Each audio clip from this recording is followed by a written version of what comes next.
Hi everyone. Today I'm at Portland State University with Ben.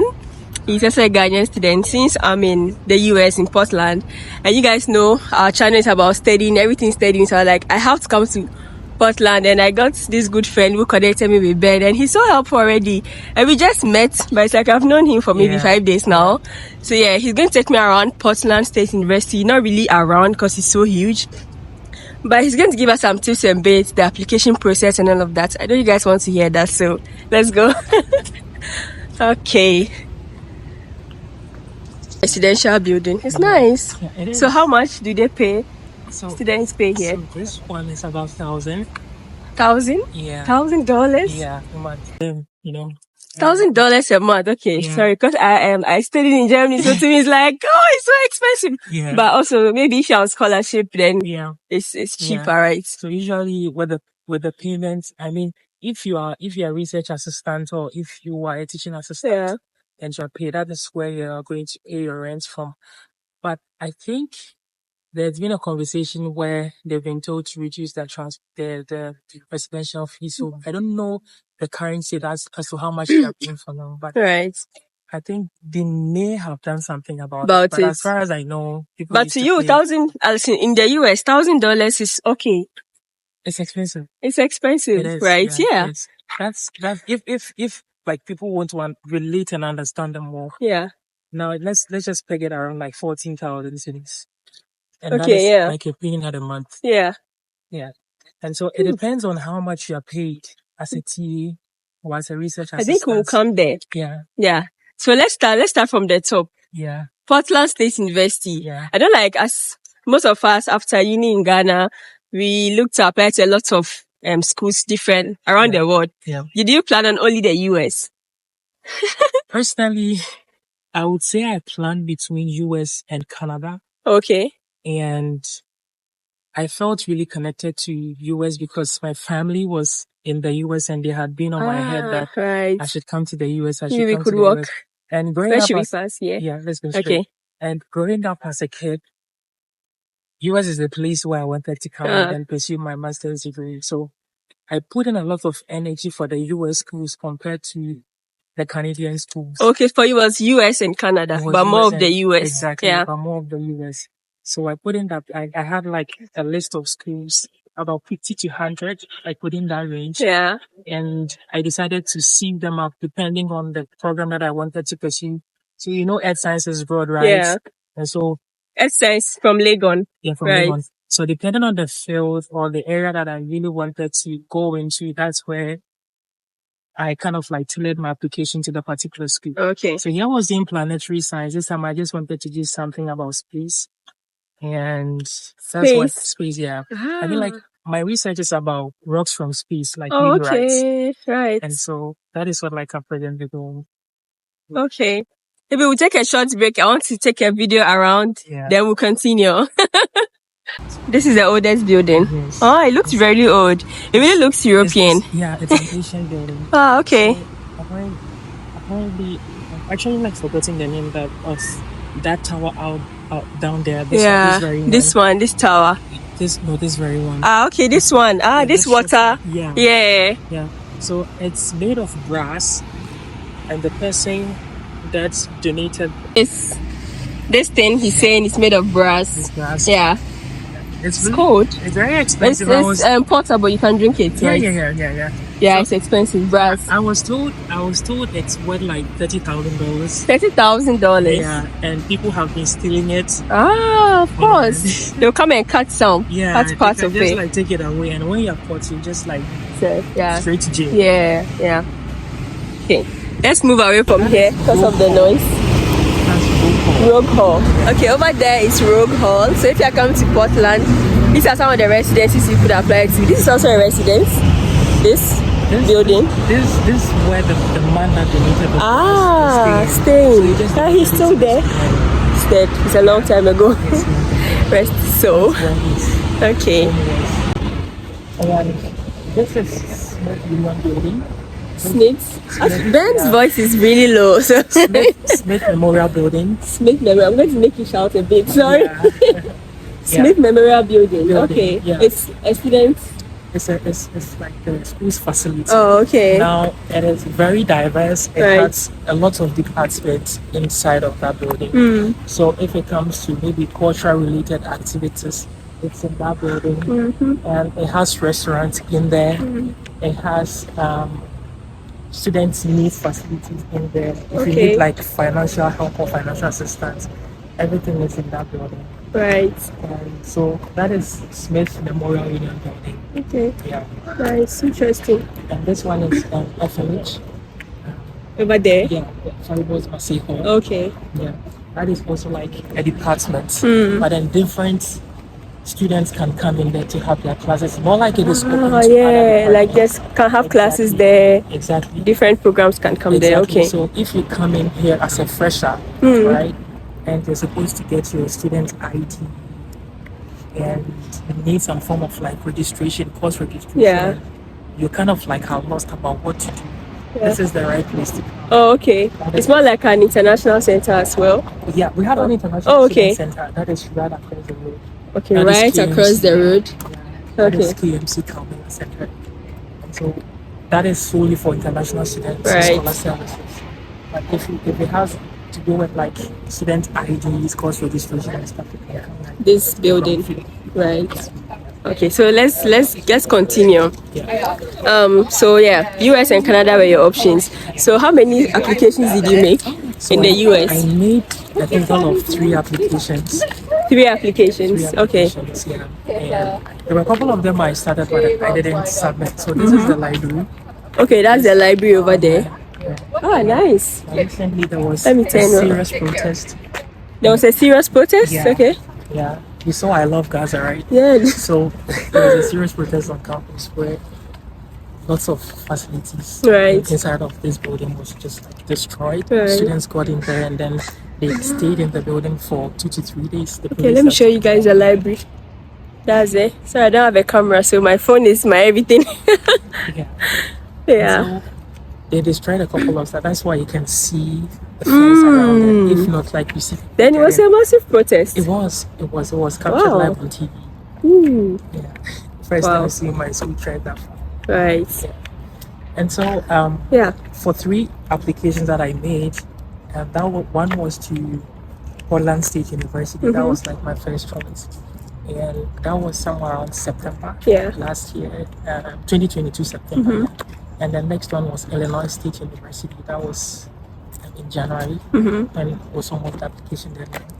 And the third one was Midwestern State University. Okay, so Portland, Midwestern, and Illinois State. Illinois State. Okay, all right. And so I had assistantships from all the 3 schools. Okay. And I had to make a decision. It was very tough because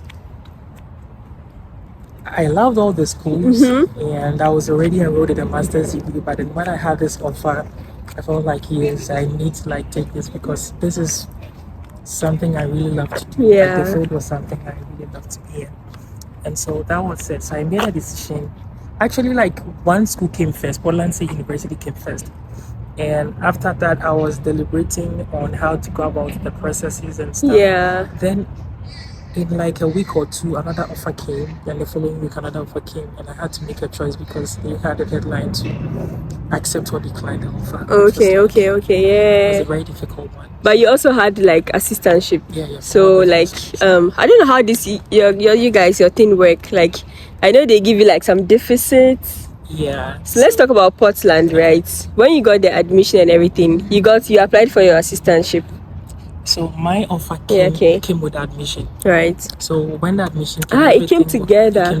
You didn't have to apply separately. Everything. Oh, I guess you're a smart student.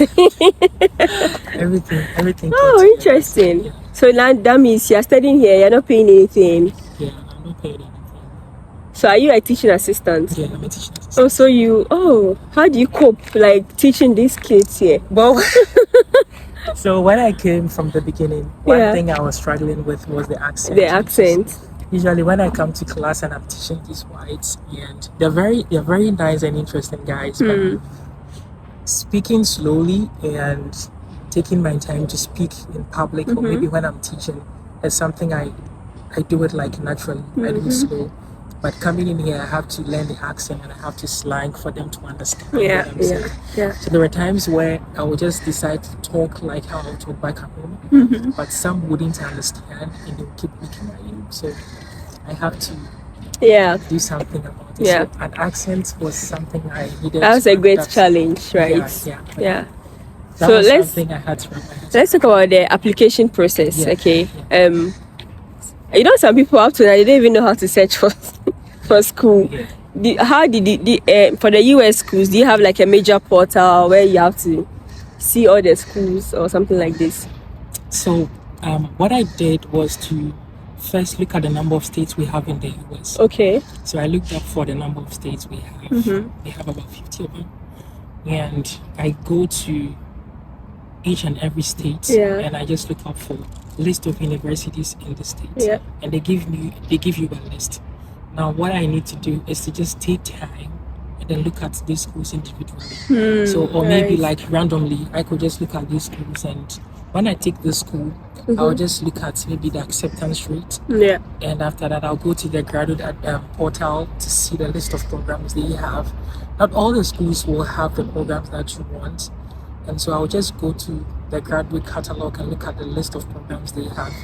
And if they have, in order to secure funding, I'll start looking out for professors that are within my field and kind of like researching on something I want to do for the next couple of years. Right. And so I found some of them, and what I do is to just send them an email that I'm interested in your research, I want to be on board. And if the person looks at your application materials and they are deemed fit and they see that you have the potential, that is when you are considered. So getting a direct person in terms of like a professor from the school helps with the application process in terms of like funding as well.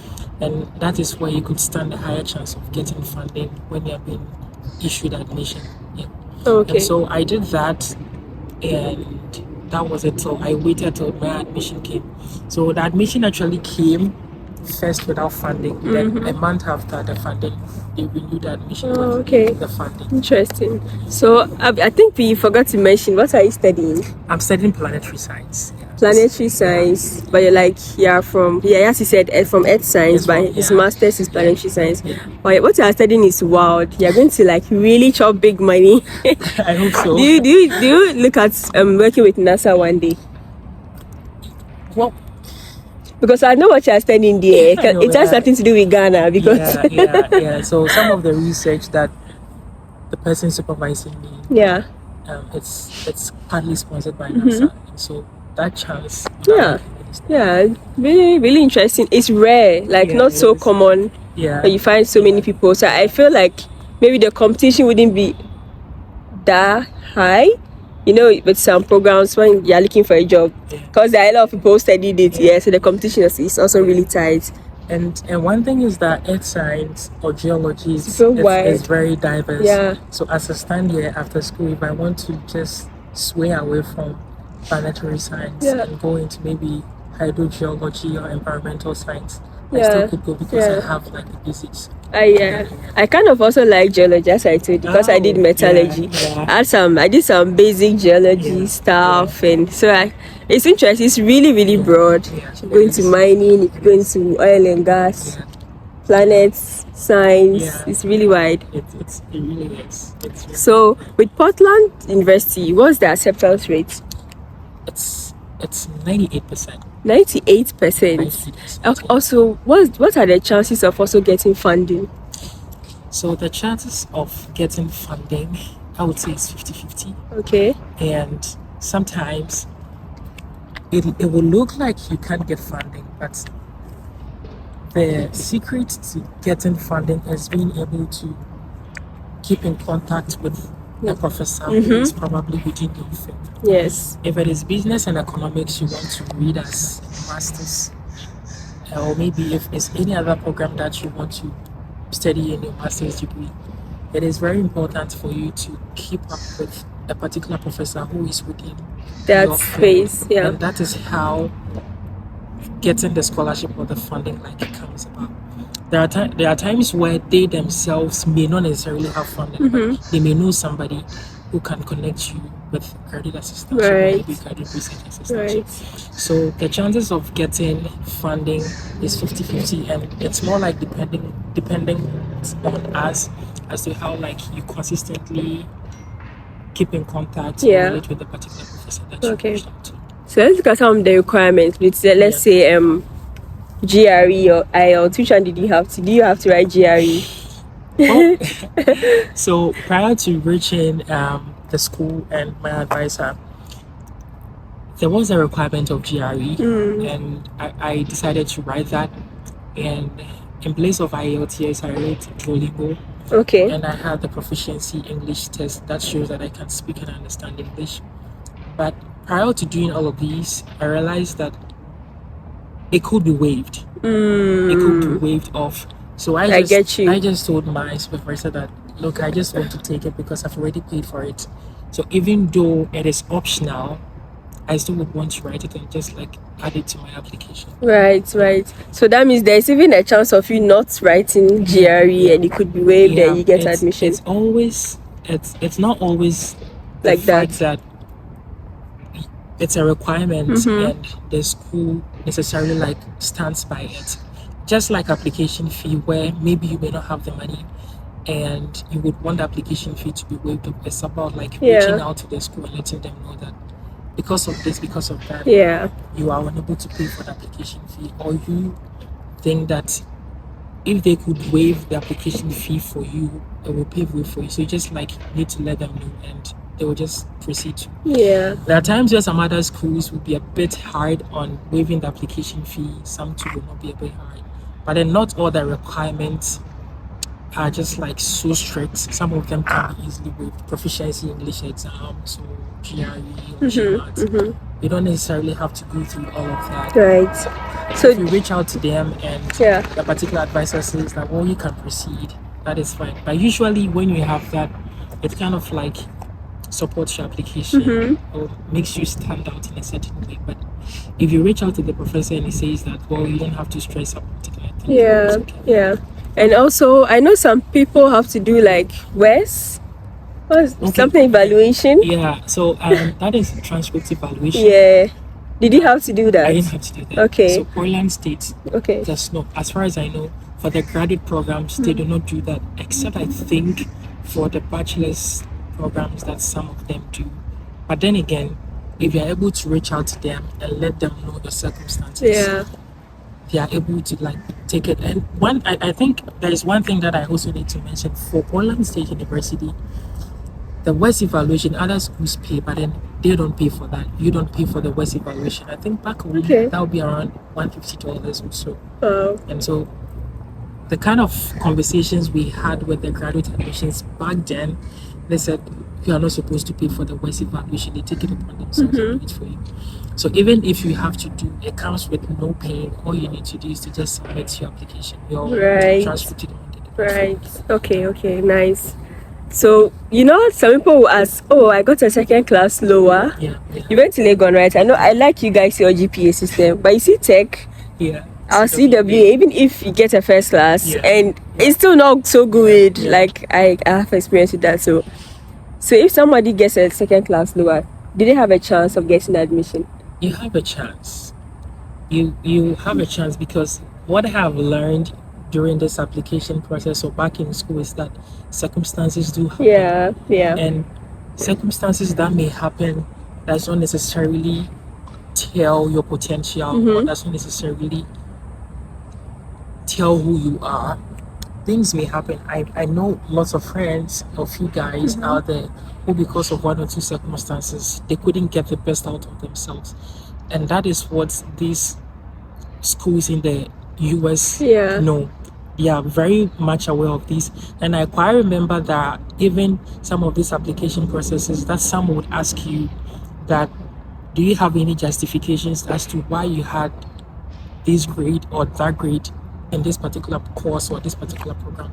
And that, I think, gives you a chance for you to explain yourself more.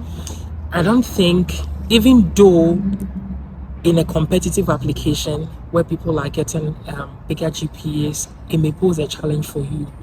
That is why you also have to come in with a very good statement of purpose. So I know for a fact that some people do have lower GPAs, like maybe third class or maybe second class, but they write a very good and compelling competitive SOPs. Yeah. And so that actually tells what the student is about, tells the student's thinking, makes the graduate committee see the student's line of thinking in terms of like what he or she wants to achieve now, or what he or she wants to do, because they have a format that usually they want you to follow. They'll tell you maybe in the next 4 years what you want to do, maybe 5 years what you want to do, or what kind of research you want to study. And if you're able to do things, all these by yourself, then it tells them that you have a plan. Right. And usually that's what they look up to. And so it's not necessarily about the GPAs. If that was the case, I wouldn't understand why some schools would even deny people who have like higher GPAs, and yes, the people with lower GPAs are still getting in. So there is something exceptional about them. And your CVs, your SOPs, putting a lot of energy there. Yeah, there's no harm in trying. You can't, because if you can't say that you can get something when you've not tried it. Yeah. At least try it and put effort in it. And one thing I realized about school abroad, it's not always about your grade, about what you've done outside of school as well. So as you said, your motivational letter, putting a lot of effort, garbage in, garbage out. If you put in garbage, you're not going to get any good results. So that is very true. And being in there for some time, I realized that things we do are very practical. In my degree, things we do, and it cuts across. You could think that you are in maybe an arts field, but if you come in here, you have the practical interaction. Right. So things are very practical. It's not always like book. If you understand the practical, it means you can do the book aspect of it. And the book aspect of it usually is our GPAs and what we have gone to sit down to write. And that is all. But then things you have done on your own, the little things you have done and have applied on your own, you can put them on your CV. Okay. So somebody would ask if the person has like half scholarship. Let's say the person has to pay, let's say, a semester. I'm just guessing. I don't know, maybe $8,000 per semester. Can a part-time job support the person to pay his or her fees? Because I know in the US, students cannot work outside of campus, right? Yeah. You have to work in campus, but there are jobs for students on campus. So there are jobs for students on campus, and those ones are on-campus jobs. As far as I know, these campus jobs pays. Yeah. It pays in the sense that it can help you cater for your rent. Survival. It will help you maybe get 1 or 2 groceries you want to get yourself, some things. Like the basic needs it can get you. But I think, in my point of view, would not be so enough for you to pay your fees. So usually if you come in with half scholarships, what you want to do is, the schools do have financial needs departments. They have departments that have been set up for basic needs. Visit this department or visit these agencies or this inbuilt administrations. Right. Let them know your situation. And I know people that came from different countries that came with no funding, and they graduated with like their fees and everything being taken care of. Wow. So usually sometimes that may not be the case, but people that comes with no funding, if they are able to stand on their toes and keep pushing, they end up getting themselves scholarships and maybe REs and maybe TS, and then that's good. I think this is what I like about the US. I think there's a lot of financial support for students. Yeah. Not only their citizens, but for international students as well. Exactly. Because in Germany, I studied in Germany, there's no student loan for international students. No, what if you go and you don't come back? So but for the US, the amount of funding you have, I know a lot of my friends who study in the US with scholarships. So you guys should really look at applying to the US. I know it's competitive. It is. Yeah, even the visa part. Tell us, how was your visa process like? Did you get it once, or do you have to do it twice, thrice? I got it once. Wow. They're part of the loved ones, innit? Everybody is loved. That, I think for the US visa, I don't know how it is. It's is it from their own discretion?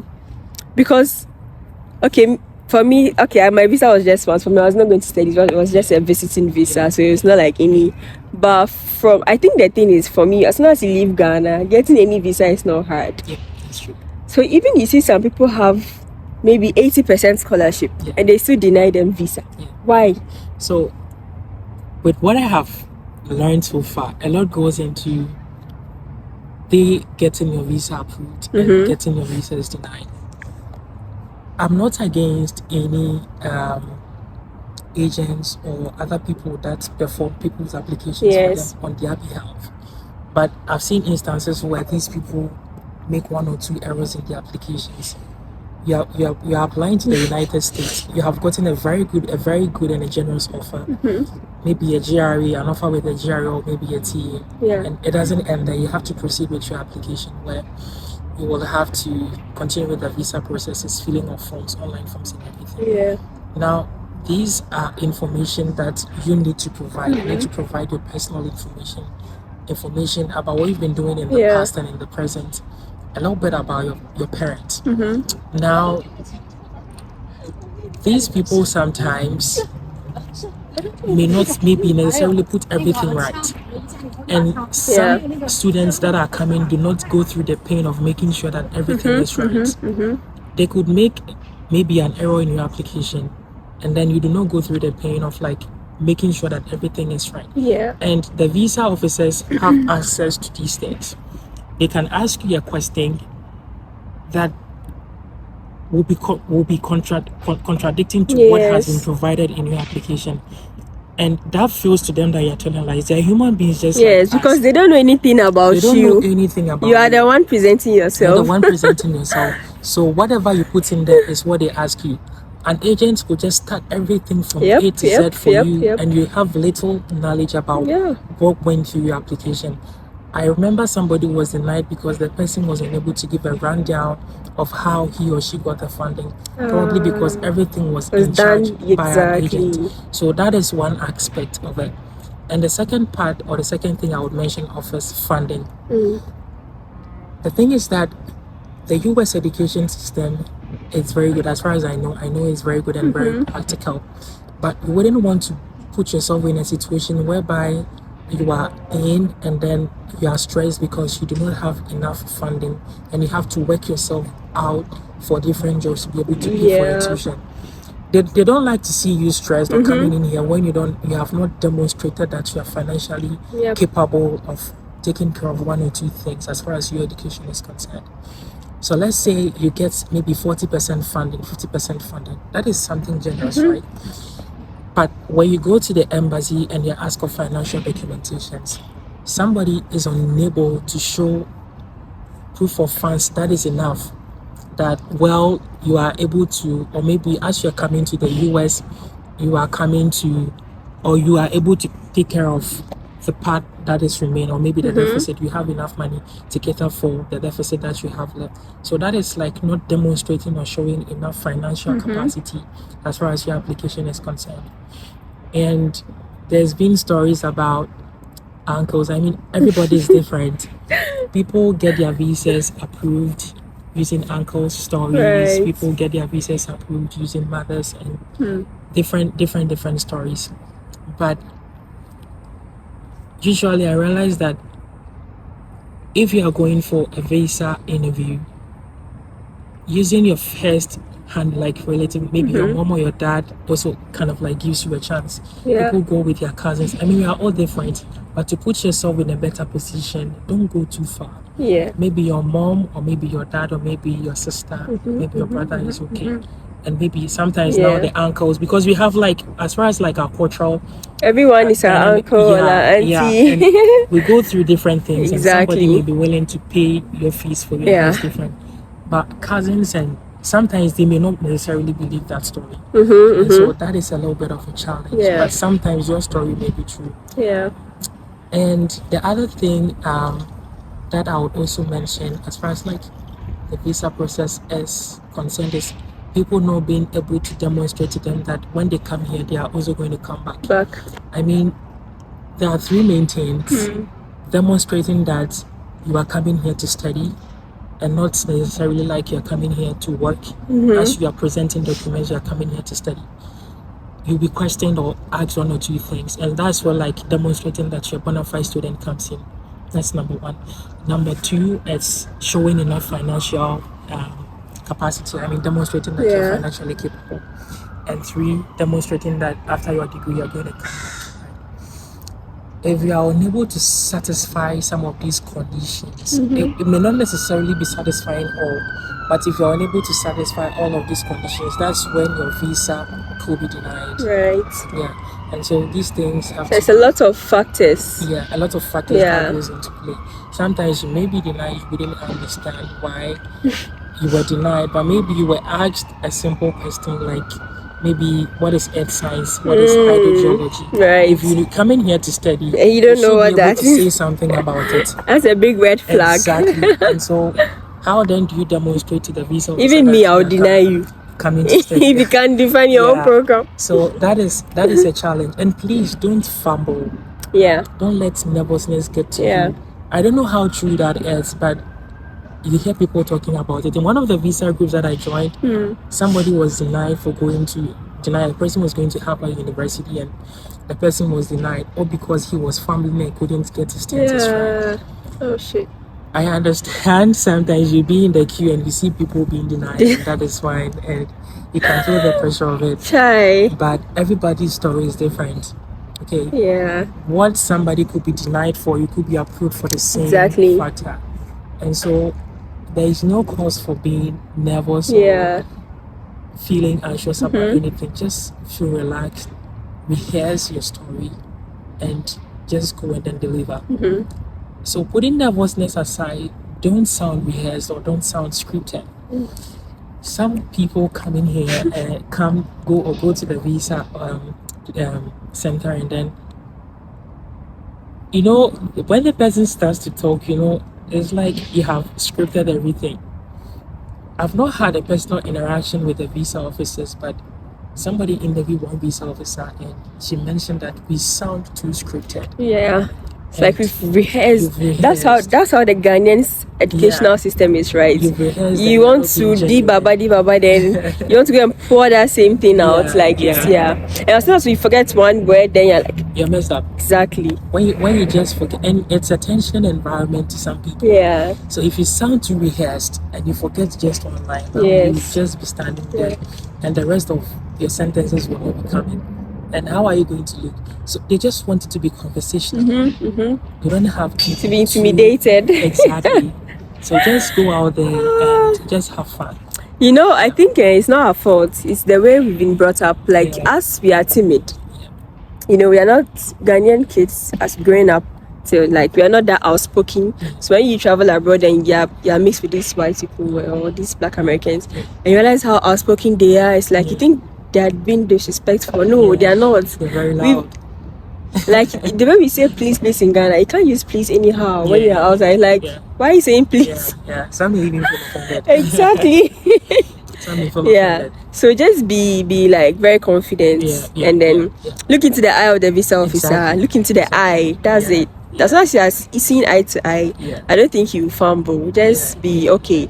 If they deny you, go again. So if you have the money, go again. And just be fluent, So just understand. What I would say is, if you are coming in for a degree, understand your degree. Understanding your degree is not necessarily learning everything about the school. You are not coming in to take the knowledge. And so you don't have to know everything about the degree. But what you have done in the past, understand it. Maybe you did math, you did statistics, you did earth science, whatever you did. You should understand that to some extent. So the visa officer could ask you, why are you going to the US? You're coming here to study, right? Why US amongst all other countries? And sometimes you watch YouTube videos and we listen to different people. And it looks like almost everybody is singing the same story.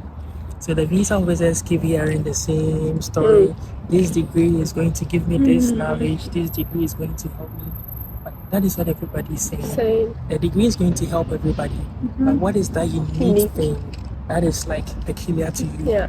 Why do you want to gain that knowledge from that particular school? Or why do you want to come to the US, right? So for instance, I decided to choose Portland State. and coming here.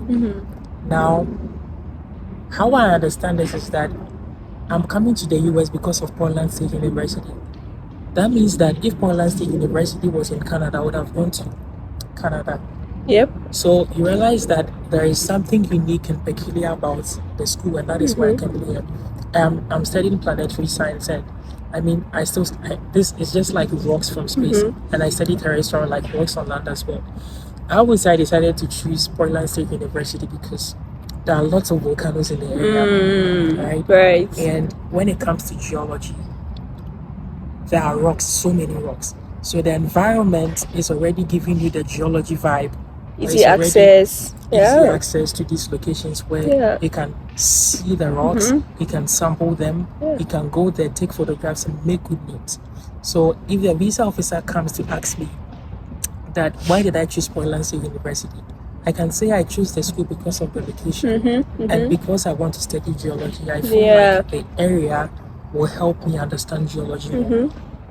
And it's different from me going to the visa officer and saying that I want to come to Portland State University because they offer degree in master's degree in geology, and I need that knowledge to be able to get a job as a professor, or maybe that is very generic. And so sometimes if we are going to these visa officers, we should try and see something unique, something striking about our school, so that we just Ben has given a really great tip. I hope you guys listen properly. So as away from school, right, let's look at the fun side.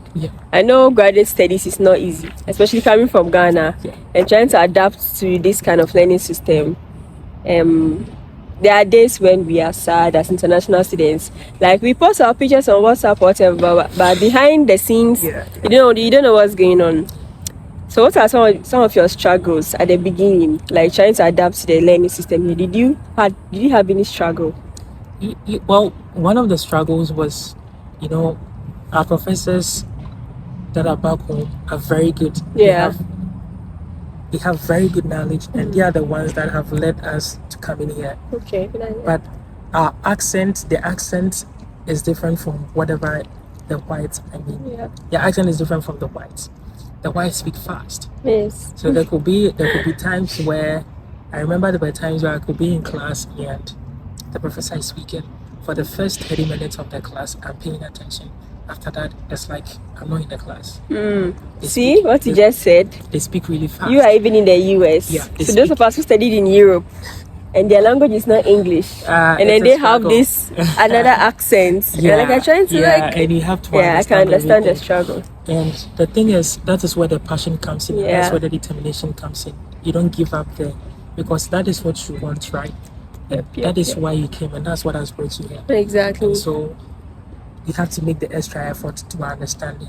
If you feel like recording, that is when you record. If you feel like taking more notes or maybe staying or seeing the professor, and these people are very nice people. You can walk into their offices and the professor, I didn't understand this and that.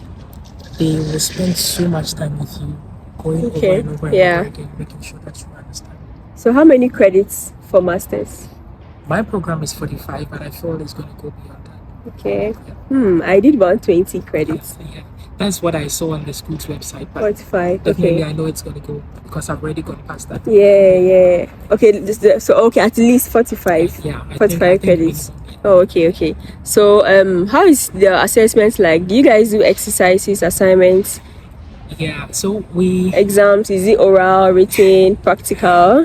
So we do both, and it's dependent on every department. Right. So my department, we do lots of assignments, and it's dependent on departments, and within the department is dependent on the professors. Some professors will prefer giving you assignments all throughout, and then getting to the final week, they will give you like a project for you to do. Other professors will prefer like just giving you midterms and giving you a final exam. So it's dependent on departments and every professor. But over here we do write exams, we do midterm test, we do assignments, we do projects, we do different stuff that will all contribute together to the and we do discussions, greater discussions. There are so many things that you can be assessed on, both online and in person. So how many times is it accepted to fail a course? For that, I would not be able to tell. Okay. But I know that over here, when you fail a course, you would have to retake it again. You have to take it again. They don't have a specific number, or you can take only 3 times. There could be a specific okay, number, but you're not, I'm not really sure. Because he doesn't fail, so there's no way he'll keep that in mind. Do you understand? Yeah, and you know, when you are a TA or an RE, you don't want to go close to that, because you go close to that, you lose it. If you go close to that, and you have to get a specific threshold, right. Maintain a GPA of 3.0. Right. And when you keep getting an F, or you get an F, yes, because how can a teaching assistant get like a D or every time? Yeah. So you put yourself in a position of losing. Okay, we are getting to the end of the video. Do you have like an African community, let's say Ghanaian community here? Yeah. A lot of Ghanaians are here. There are lots of Ghanaians. Like how many? Even in my apartment, if I should add everything up, it would be close to like 9. Wow, that's interesting. And then other Africans as well. The other Africans on my floor, I have Nigerians. And our brothers, Nigerians. My roommate actually is a Nigerian. Oh, that's nice. Oh, you guys, okay, okay. So your rooms, you share a room? Yeah. Like 2, so we have different types. Okay. So we can have like one big apartment. My room is different. Yeah, okay. The other person. Shared apartments. Right. Oh, okay, nice. Okay, I wanted to ask, have you faced any kind of like racism? No, that's okay. One thing I realized about here in the US is people are kind of friendly. Yeah. Is it that's how they are? Well, I interact with people. Yeah. And interaction with people is easy. Yeah, interaction with people is easy. And so far the people I've met, everybody just comes and you interact with them, they're showing you smiles all the time. And so I've not really seen or experienced that since I came to the US. Yeah, let's talk about the safety aspect. You know, the mentality people have about the US. Yeah. What around this Oregon is safe for students? Is it safe for students, like the campus? It is very safe. It's very safe. It is. The only difference is that you're not in your home again. Yeah. And if we had gone along the street, we would have seen. So the school itself has a police unit. Police department units, and they have cars that patrol. Safety, it's nothing like that here. Okay, so and the communication, anytime there is a challenge or something, the communication is spot on some time. Yeah. And they really prioritize. I mean, everybody is important, right? Irrespective of you being a citizen, being an international student. So it may be like we have to give priority to these people more than that, but everybody is prioritized, and they make sure that everybody is safe and sound. Yes. Because you wouldn't want to have a bad experience attached to your school. So what I've seen is that safety is something that they really prioritize. Before we go, how is it like after graduation? Because most of us, when we come, obviously we want to like get opportunities here. How is it like for students in the US? Your visa. Do you mean like getting like your post-study visa? Okay. Like, do you have like a post-study visa? Like in Germany, they have 18 months post-study visa for you to search for a job. Okay. Yeah. So over here too, I think this varies from different fields. So they have the optional practical training, the OPT. So I think for the STEM field, it's like 2 years. Okay, that's really nice. To work for that period of time. And I think that is what I know about the OPT. And so after school, and if you want to still stay for some time and maybe just work something out, that is where you have to apply for the OPT. Like you make use of the OPT. Once you're within the STEM field, you are entitled to that OPT, which is 2 years. And then when you apply, now they give you a set time. I think it's within 3 months or 90 days to find a job. Okay. Yeah, so that is how the US is. Oh, interesting. That's tight. That's tight. Yeah. So how is like, do you think getting a sponsorship from a company is hard? It depends. It depends. I wouldn't say it's really hard, because I know people that have gotten it easy. Yeah. And I know people that have struggled before they got it.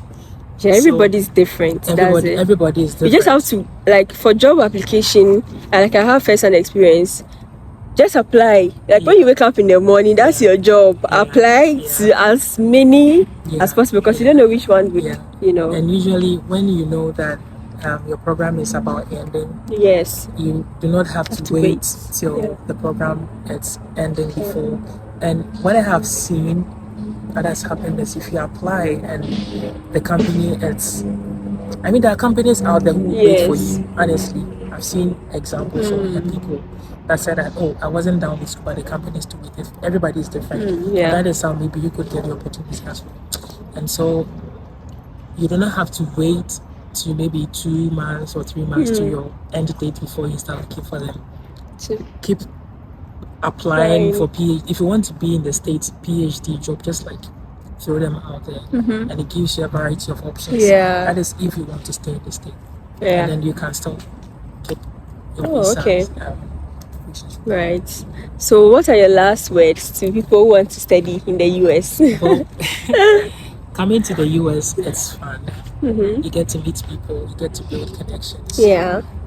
But we don't want to be an ordinary person, and that is why you have to go through certain challenges to get to wherever you want to get to. And so this journey of coming to the States does not come easy. And so if you start an application process and it is not going the way that you want it to be, it doesn't end there. Keep pushing. There could be so many reasons as to why that is maybe not going through, and that will give you an avenue or a chance for you to reassess yourself and then get things right. And also make use of the dialogue. If you get to a particular school, if you check the graduate catalog, the professors, the graduate students who are there, their emails are there. Reach out to them, send them an email. They will tell you every single thing you need to know. Okay, and you could even send your SOPs to some, and if they have the time, graduate school is very tight. You literally don't have, and the thing is, you always have things to do. So at some point, you just have to just like put things behind you, go out and then have fun. Because if you want to say you're sticking with everything, you may not even have time to go out and have fun. But you have to make sure that you are always getting things done. And so make use of the graduate catalog, the professors that are there, the students that are there, the TAs, everybody. Reach out to them, send them emails. They are very responsive when it comes to emails. They'll get back to you as fast as they can. And so do not give up on this journey, and make sure that you are always like putting up your best. Just push. And what I have noticed is that consistency pays. Consistency pays. It really pays a lot. Let me just chip in this. If you go to propose to somebody and maybe the guy says no, maybe the lady says no, but you are persistent, sometimes you may get it. And so that is my philosophy when it comes to grad school. There are people that send emails out there to professors, and the professor could say that, I'm sorry, I do not have funding, and it ends there. If I go deeper into how I got my funding, I was issued admission without funding, but I kept emailing my professor, and when the slot opened, he asked me if I was interested. He remembered you because you are in his consistent. Exactly. So that is why I always say consistency pays. So don't give up, and we all may have we all may belong to different backgrounds, different religions, or whatever you believe in. Just make sure that you're doing your best, and then just be consistent and gather your materials and everything. So if you have any questions, just leave it down in the comment section. Probably Ben might answer you or not. He's busy, so I don't know. But can they reach out to you? LinkedIn or Instagram? Which would you prefer? I'm on Instagram. Okay, I'll take it from you, then I put it in the description box. On LinkedIn, and it's my full name. Okay, I'll put his LinkedIn and Instagram. Don't go and ask questions that you've already discussed. How specific? It's like you've already started your application and you are stuck, and you ask Ben, oh, what should I do? But don't go and start what are the courses in Portland? Go to Portland if you want to know about the university and their programs. I know these people. If you want to know about their courses, go to the website of the university, Portland State University. their admission graduate programs and check if you are a fit. Then you start your application. And what he said, send cold emails to lecturers and professors and all of that. And when you're sending, somebody will just send it, but then don't just send it. Add your transcript and add your CV. Good tip. Yeah, don't send, because sometimes you may send a message and the only thing that could convince the professor is when the person looks at your CV. Right. And the person will say, why don't you give him an application or just consider a try? Yeah. And so recently a friend was telling me that he was sending emails and he wasn't getting the responses. And when you started adding the CV and the transcript, the responses started coming. Yeah. So you're just like putting in a one-time effort and then you get a response. So just keep pushing. Just keep pushing. All right. Thank you so much, Ben. This video was very insightful. I'm very happy. It was worth coming here. Okay, see you guys. Bye.